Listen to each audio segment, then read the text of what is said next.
Hello, everybody. Welcome back to the breakdown. I'm Tone.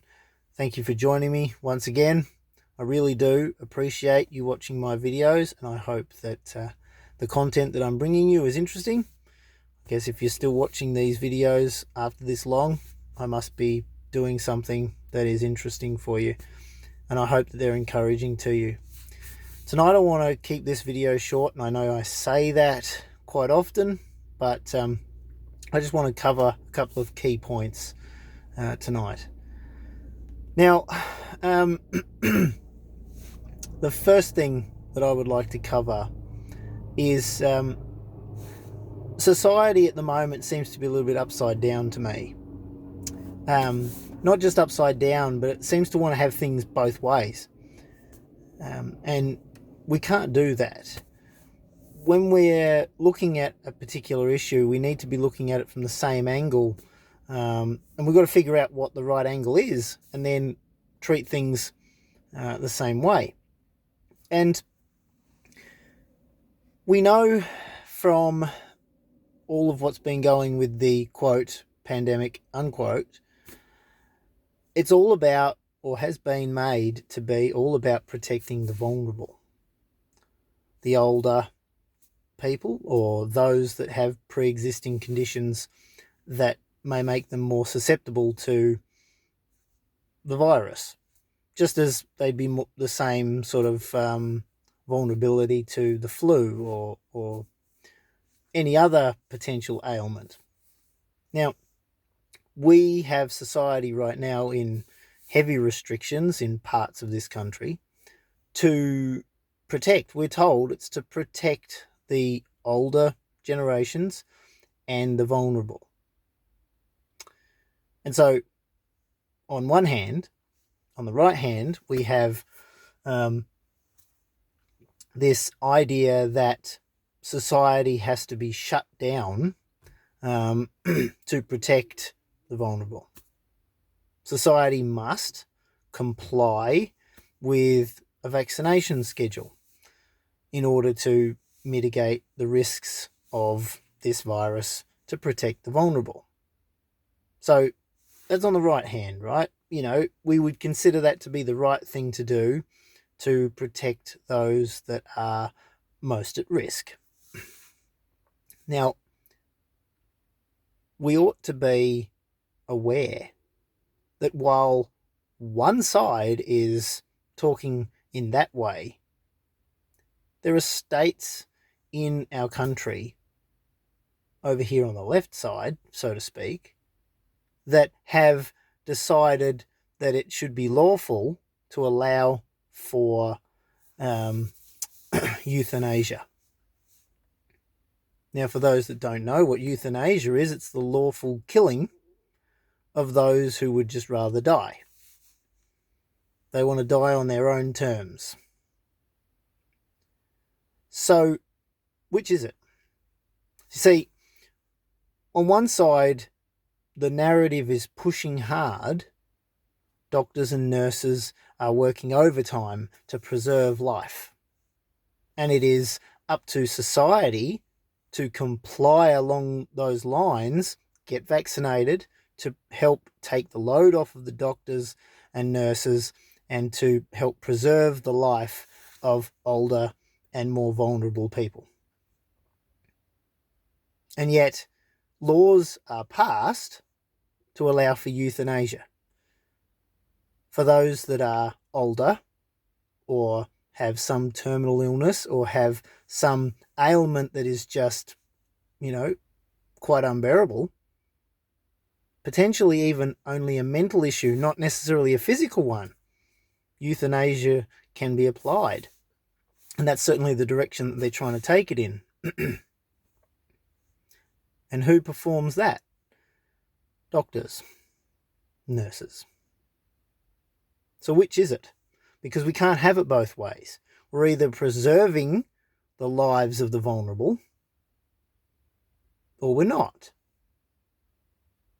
Now, society is being told to comply. If you don't comply, life is going to be pretty ordinary, quite difficult, ever more difficult as time goes on. and there's less and less that haven't complied. All for the betterment of society and all for the preserving of life and protecting of life of the older and vulnerable people in our society. On the other hand, though, laws are passed so that people can be killed because they've chosen they want to die. So people lawfully can choose to end their life via euthanasia, and yet those who are not vulnerable, those that are not unhealthy, are told they must comply and get a medical intervention even if they don't want it, or suffer the consequences of continuing restrictions. Again, we can't have it both ways. Are we trying to preserve life, or are we allowing people to off themselves? Are we allowing people to lawfully get killed? You see, we cannot have it both ways. It's either one or the other. They go in two different directions. So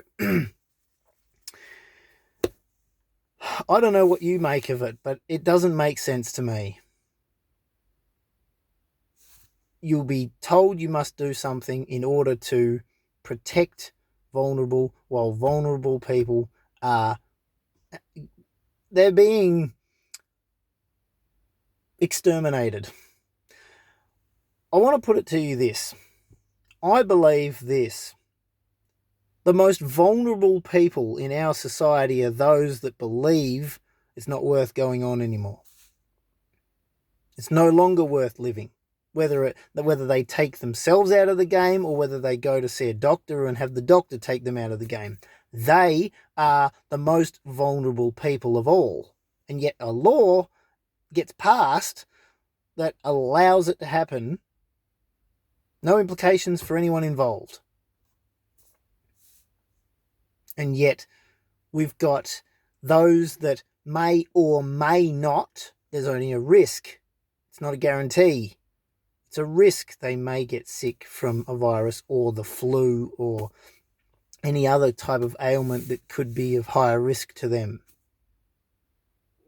And to protect them, society is being told, comply. I don't know if anyone else is seeing this stuff, but to me, wow. Anyway, I just want to leave that with you. I also want to cover another thing.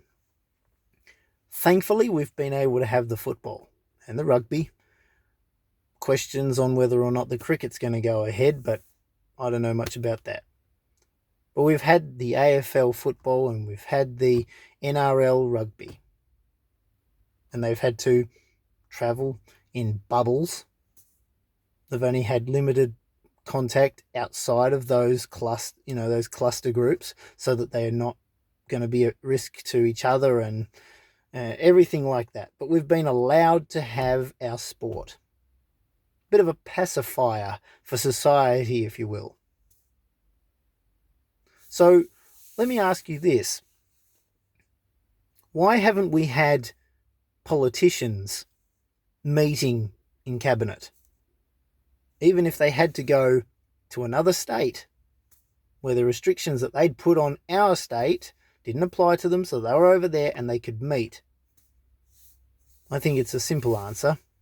They've got questions they can't answer. And the opposition to whichever government is involved would be asking those questions. They can't be answered. Not they don't want to answer, they can't answer them. And so therefore, emergency powers are in place, and therefore, because of emergency powers, parliaments don't sit. But we've got the football. Again, very interesting times we live in. Now, there was one other thing that I was going to mention, and I think I've forgotten it, unfortunately. But when we look at all of these types of things, we've got to look at what people are pushing or what's being pushed upon us, while and that's on one hand it's this, and on the other hand it's this.